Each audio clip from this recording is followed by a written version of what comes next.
Hello, everybody. I'm going to stand on the podium for some support. My name is Salma Hussein, and I am the proud principal of Gideon Pond Elementary.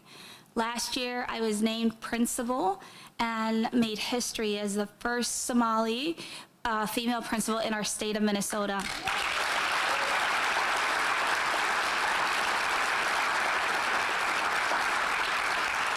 I am deeply honored, and it is my deep passion to make sure that I am not the only. It is important that our students know how to read, and it is even more important for them to have representation. I have a call to action for each and every one of you. I want you to know that we are the change that we have been waiting for. I want us to commit to making sure that when we have opportunities to diversify our staff, that we do that because it is necessary. I want you to know that I grew up in Minnesota. I had a one-flight ticket to Minnesota, attended school, learned how to read, and had teachers who deeply cared about me. But because of the lack of representation, I began to internalize that I was not good enough. I began to not identify with success that looks like me. It is so important that we work together to make sure that every single student in our school has people that look like them. That is our responsibility, and I have every faith that we can make that come true. I want you to know when I first came to Minnesota, my parents had a very limited understanding of success. For our family, success looked like becoming medical doctors. And I attempted to be a doctor, but that just was not my passion. I also did not know that becoming a principal was a possibility because of that lack of representation. However, now I am a principal, and my parents are very much proud of me, and I am proud of myself as well.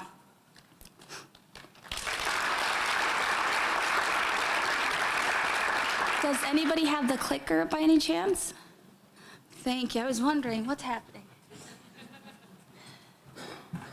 I want you to know that at the heart of our work, everything that we do is love and equity. Love for our students, love for our families, love for our staff, and most importantly, love for ourselves. And I hope that through this presentation, you identify with parts of my story as I learned to love myself, and by loving myself, I grew in my capacity to love my students. When we think about equity work, I think sometimes we think about some getting more than others. Equity work is rooted in love, and I want each and every one of us to make equity a priority, not something that we do after the fact. Again, I holistically believe in authenticity. I believe that if we know who we are and we do the work that we do from a place of love, we become unstoppable.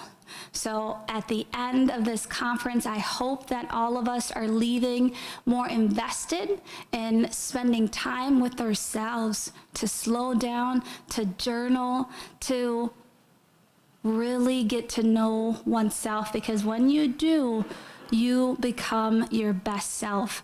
And by becoming your best self, you begin to attract people who are also on that journey. And I do feel like we are on that journey together. At MESPA, we are a community, and I hope that we can stay connected to one another after the Institute. A lot of what we do in education should be connected to our why. I shared a little bit about my story of coming to America 28 years ago.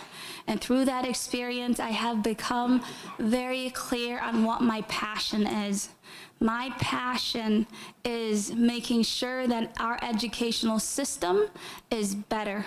I want to lead using love, strength-based, and justice-based transformation. Our systems can be better. Yes, we have representation, and we have the capacity to even have more. Again, throughout this institute, we heard how powerful stories can be. In my own life, I experienced the early stages where I told myself a story anchored in fear and shame and guilt. I began to feel that because my parents started off in public housing, that meant that I could not be successful. I began to think that because I did not have teachers and staff who looked like me, that success was not for me. And all of that was not true. I had teachers who cared, and I did not at that time have people who invested the time to say, Salma, I see you. I love you. Where you are today is not where you will be in the future. Keep going. And that is what we can each do every single day. As busy as our jobs are, we can slow down and notice our students and let them know that we see them. Reading is really, really important, and it is through reading that I learned the difference between shame and guilt. I talk about my early years where I had a lot of fear, a lot of shame, a lot of guilt, but it is through Brené Brown, I highly recommend her, that I learned the difference between shame and guilt. Shame is my behavior is bad, I am bad, and guilt is I did something bad.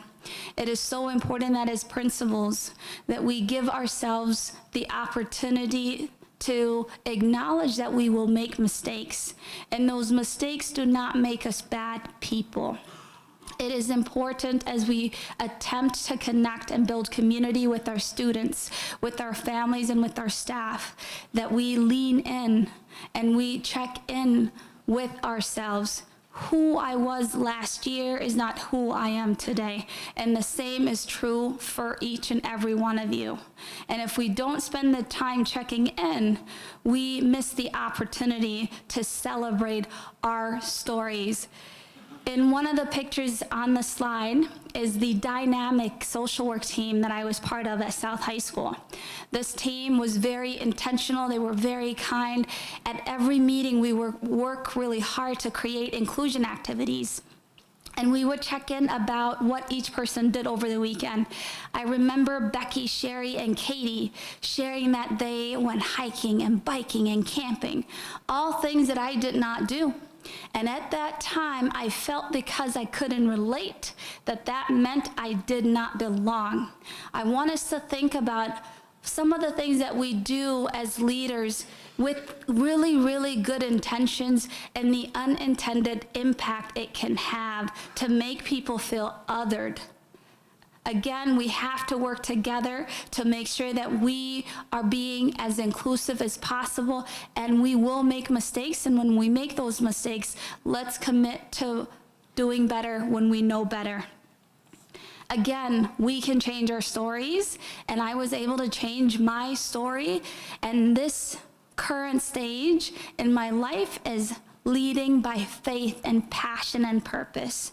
I am just so grateful to work in Burnsville, Egan Savage, where I am able to go to work every single day and work with my staff and work with my families.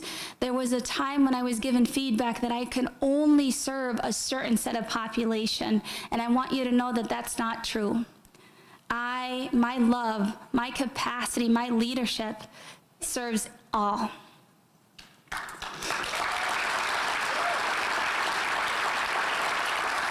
In this picture is the students that I work with, and 2 of them are my own children. In one of the photos this year, we had career day. My daughter had a lot of different options, and she chose to dress up like her mama. So it is just so remarkable how I didn't grow up having representation that looked like me, but I am the change that I needed growing up. Again, when we talk about love and equity work, it is so, so important that we know that our goal should be creating transformational work culture. And what that means, it's not just workshops, it's not reading a book, it really is about relationships. We have to take the time to build relationships, to get to know one another, to be authentic, to be genuine. That is when we create the change that we need in education. Yesterday we heard that 500,000 students are not reading, and it is our jobs to be able to connect with those kids to change that number. Again, when it comes to leading with love and equity, it is so important that we lean into having those courageous conversations. I know there's a lot of advice that you first have to have a relationship to have a difficult conversation, and I want to let you know that you can build that relationship as you have the conversation. Dr. King says to us, the time is always right to do the right thing. Again, the time is always right to do the right thing, and now is the time. I invite you, as we talk about the READ Act, for us to engage in our own professional learning. These are books that have changed my life, and I hope that you all join me on this journey of growth and being a caring community. I am proud to be part of MESPA, and I am proud of each and every one of you. Let's go forth and be the change that we need in our state.